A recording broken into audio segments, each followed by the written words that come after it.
So today we're just going to have a look at doing a sort of a coat of arms. You can see I've created a bit of a kind of a gothic-y feel to this area. It's made up of wallcrete. These were all panels we made for a show at Harrogate some time ago, and they've done the job and we're just recycling them.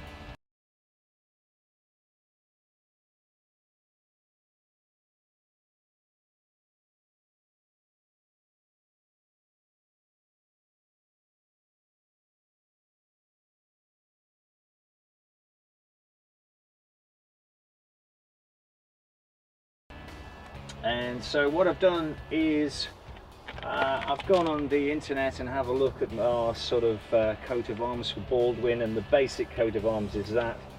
And then what we're going to do is to use cobbles and build with cobbles around it, and then use a black slate or paddly kind of stone for the cross and a green for the background.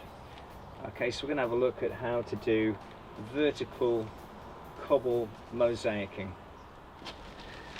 So I've got quite a few cobbles here. These are just Caledonian cobbles, and what I would do first is to do some grading.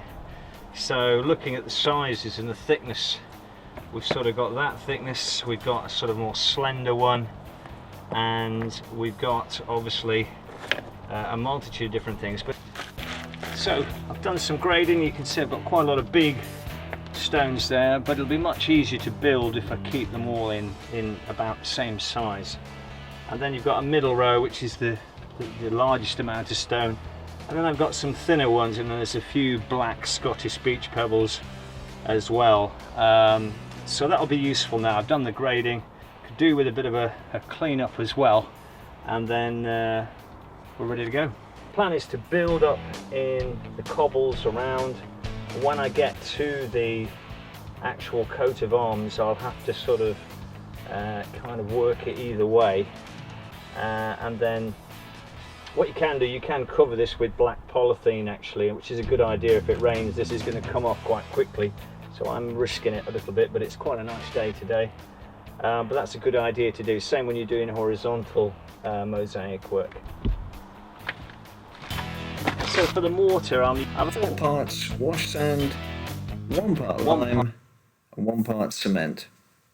A bit more gritty, 1 part cement. I don't want, when I build them, to slump too much. So if it was too wet, you'd get 2 or 3 layers and then they would slump down. So this will be, this is dry enough. I've just got some cobbles ready, and I'm putting a bit of mix on. So the lime will allow a little bit of give in the mortar. So I'm putting a generous sort of layer of that on, and I want so you can see I can just about make it work and smooth it, so no kind of, don't want it wetter than that as such. So what I'm going to do, I'm going to slap a little bit around the back and a little bit on there just to give some bond between the bricks. Just put a little bit there. What you want is for the stone to be over halfway into the mortar, otherwise what can happen is they can flick out quite easily. I'm going to turn that one around, it's got a better edge on that one, so I'm going to push that one there, and again just smooth around it. Okay, keep that in. Then some more mortar.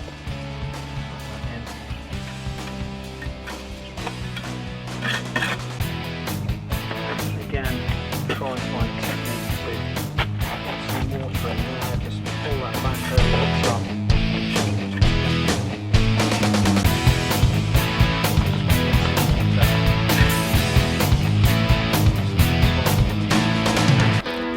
If you want to, again, you can use the trowel there just to catch it a little bit. Pop that around the back a bit. Nice and full.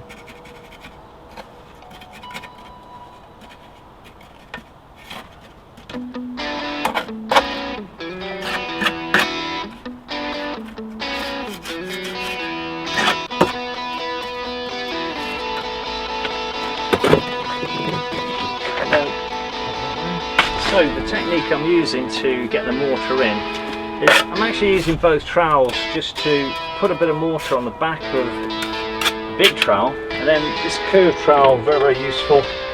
Just push it in and chop it in like that, and then build it up a little bit. And the beauty of having the other trowel is that you can just do that, chop it around the back, get that nice and full. And what you can also do, which is quite good for this, is you can push little bits up against into there, so you've got some mortar up against your last stone ready for the next one. So I think the two trowel method is not a bad method. You could do it without, but because I'm using quite a dryish mortar, I think a two trowel method is quite a reasonable system to use. Again, just a little bit more there, chop that in, and then just a little bit of that on the edge, and you've got your base ready for your cobbles. And then what I'm using for the cobbles is, obviously we'll push it in, try and find a decent side. I'm going to push that one in there. I'm going to push it, tap it in, so it's well into the mortar. Well, that's well in there. And then what I'm going to do, obviously, is just use my curved gauging trowel. So it's a curved gauging trowel, just to kind of smooth that round.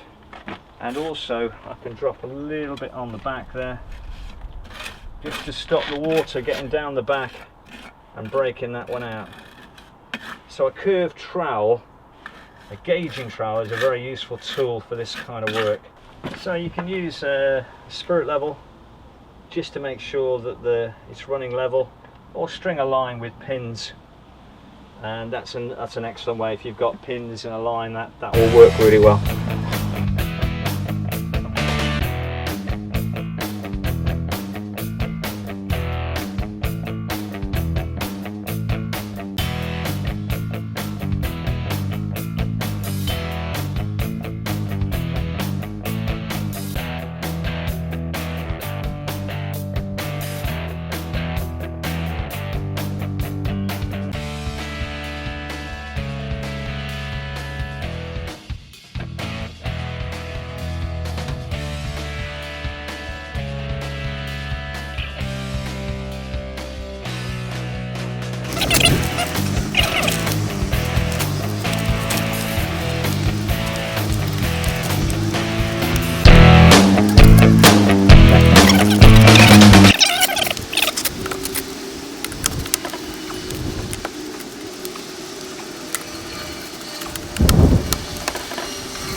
So I've just transferred the cross onto here, onto the back, because obviously I can't have the paper behind because the stones won't stick to that.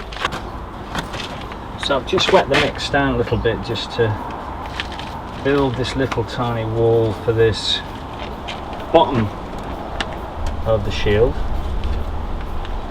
and then I can just pick a couple to go in there.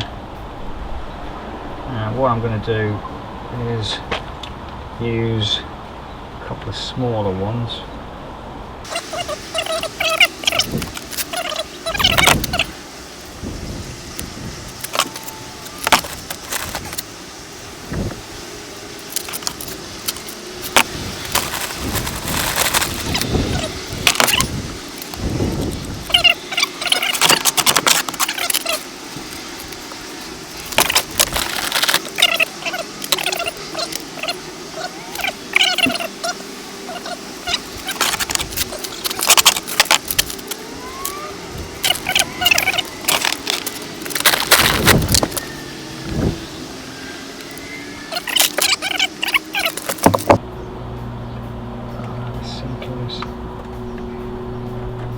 Could go in there like that. So what we'll do is we'll pop a little bit of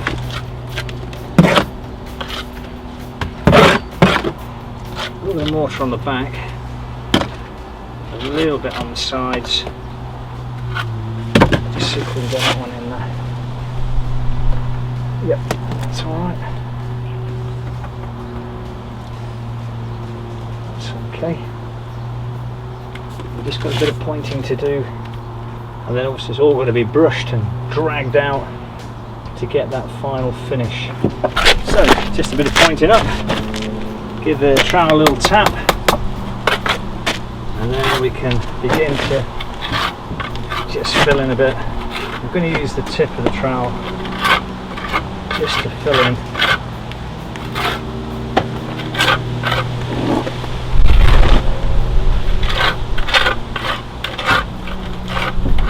Doesn't like it.